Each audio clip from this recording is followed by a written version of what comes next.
ఎడారిలో సెలయేర్లు. మార్చ్ 23వ తేదీ కొరకు వ్రాయబడిన ఈ భాగాన్ని మీకు చదివి వినిపిస్తున్నది సహోదరుడు పాల్ సుందరం. యెహోవా మందిరము ఘనముగా కట్టించుటకై యుద్ధములలో పట్టుకొని ప్రతిష్ఠించిన కొల్ల సొమ్ము. మొదటి దినవృత్తాంతముల గ్రంథము 26వ అధ్యాయము 26, 27 వచనముల సమాహారము.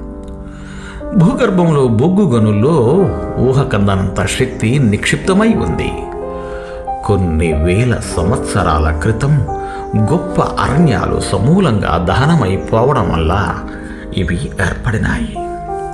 అలాగే గత కాలంలో మనం అనుభవించిన ఆవేదనల వల్ల సమకూరిన ఆత్మీయ శక్తి మన మనసు పొరల క్రింద దాక్కుని ఉంది.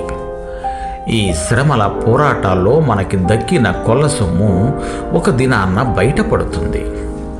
యాత్రికుని ప్రయాణంలో రాయబడిన రీతిగా శ్రేష్టమైన హృదయాలుగా మనలను అది తర్ఫీదు చేస్తున్నదని గమనిస్తాము.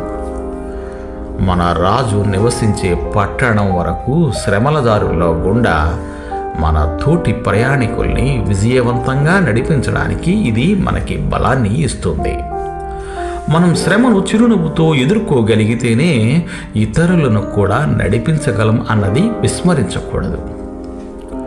పౌలు జీవితాలనే గాని శ్మశాన స్తబ్దతను వెంటబెట్టుకునే వెళ్ళేవాడు కాదు. శ్రమ ఎంత కఠినమైనదైతే అంత ఉత్సాహంగా స్తుతిగానాలు చేస్తూ ఆనందించేవాడు.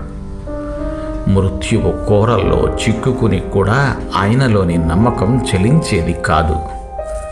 దేవా, నీ విశ్వాసములో, సేవలో, త్యాగములో నేను ఆహుతి కలిగితే ధన్యుడిని. గొంతెత్తి ఉత్సాహధ్వని చేస్తాను. నాకీ రోజున సంభవిస్తున్న వాటన్నిటిలో నుంచి మరింత బలాన్ని పొందేలా సహాయం చెయ్యి అంటాడు. గున్న మామిడి తోటకి దూరంగా ఉన్న పంజరములో కోయిలను నేను పాడేను తీయని పాట హాయిగా. దైవ సంకల్పానికి తలవాల్చాను. ఇదే ఆయన సంకల్పమైతే రెక్కలు కొట్టుకునుటెందుకు పదే పదే?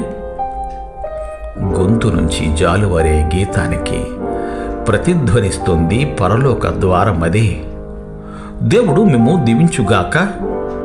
ఆమెన్.